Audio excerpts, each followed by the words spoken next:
Kadang kalau kita berbicara tentang Palestina, teman-teman, emosi umat Islam langsung tersentuh. Semua orang sepakat bahwa rakyat Palestina itu dizolimi, ditindas, dan mengalami penderitaan yang sangat panjang. Tidak ada muslim yang hatinya hidup kecuali pasti bersimpati kepada mereka. Tapi ada satu hal yang jarang dibicarakan secara jujur, yaitu bagaimana isu Palestina juga sering dipakai oleh kekuatan politik tertentu, termasuk dengan kelompok Syiah dan rezim Iran. Bukan semata-mata untuk membebaskan Palestina, tetapi untuk kepentingan pengaruh dan kekuasaan mereka di dunia Islam.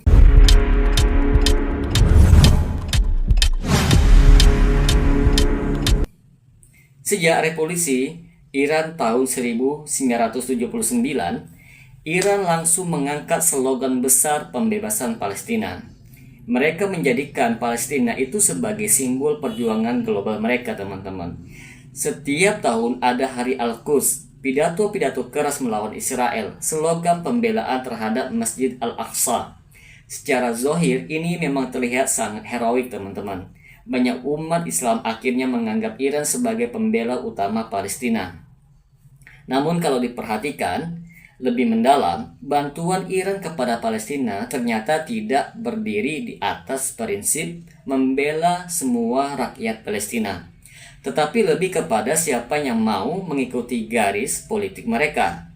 Dukungan diberikan secara selektif.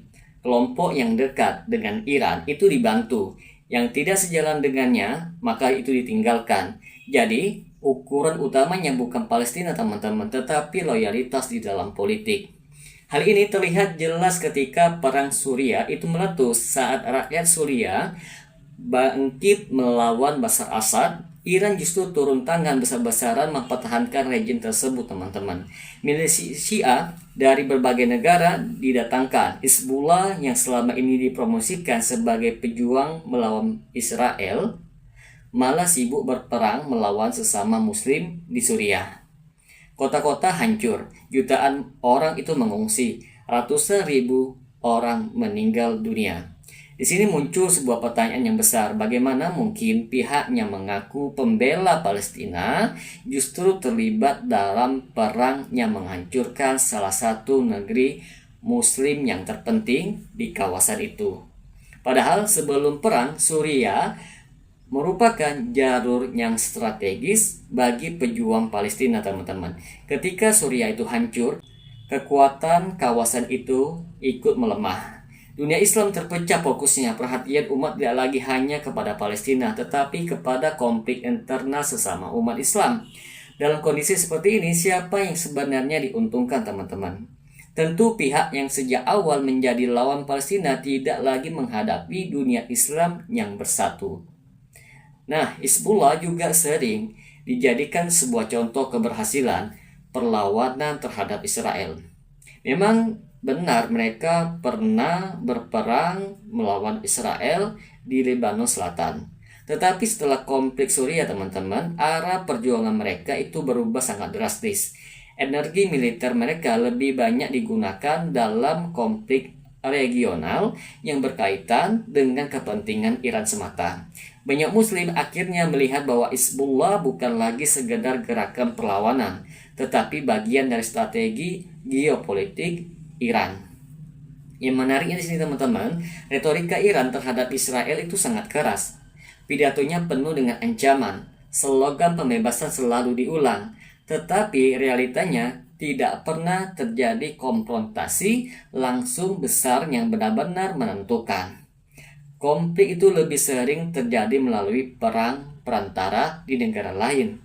Yang menjadi korban justru rakyat di Suriah, Irak, Yaman, dan Lebanon, bukan perubahan yang nyata bagi kemerdekaan Palestina. Sinilah sebagian pengamat mengatakan bahwa Palestina sering dijadikan simbol untuk membangun legitimasi kepemimpinan di dunia Islam.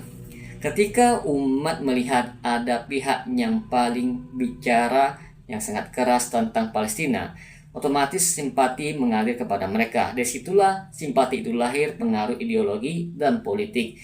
Masalahnya, teman-teman, banyak umat Islam awam yang tidak pernah melihat permainan geopolitik mereka ini. Mereka hanya melihat slogannya saja, padahal dalam politik internasional hampir tidak ada negara yang bergerak murni karena idealisme. Nah, semua memiliki kepentingan yang strategis, teman-teman.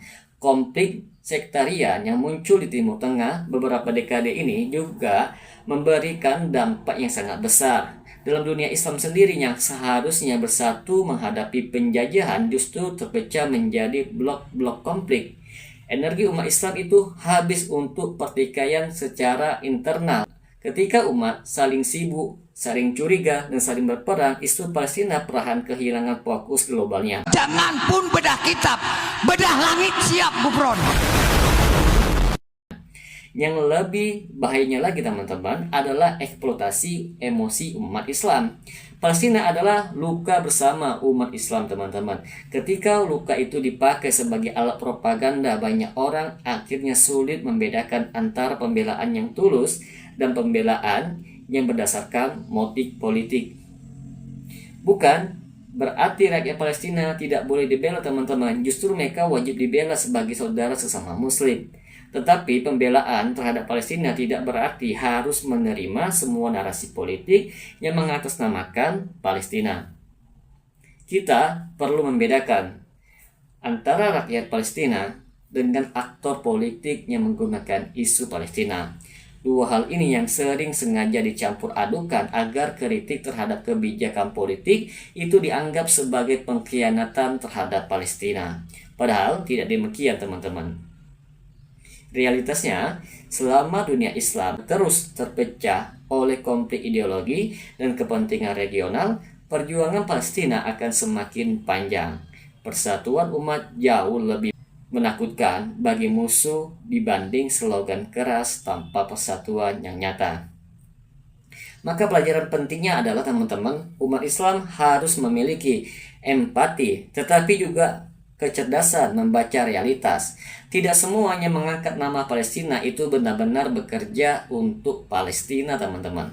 Kadang isu besar itu digunakan untuk tujuan yang lebih besar, lebih berpengaruh secara kekuasaan dan dominasi kawasan. Dan sejarah menunjukkan ketika agama bercampur dengan ambisi politik, yang paling sering menjadi korban bukan para pemimpin, tetapi rakyat biasa, termasuk rakyat Palestina sendiri. Semoga dengan sedikit penjelasan ini dapat memberikan manfaat bagi teman-teman sekalian. Dan apabila channel ini memberikan manfaat bagi teman-teman sekalian, silakan like, subscribe, dan share. Semoga bermanfaat. Assalamualaikum warahmatullahi wabarakatuh.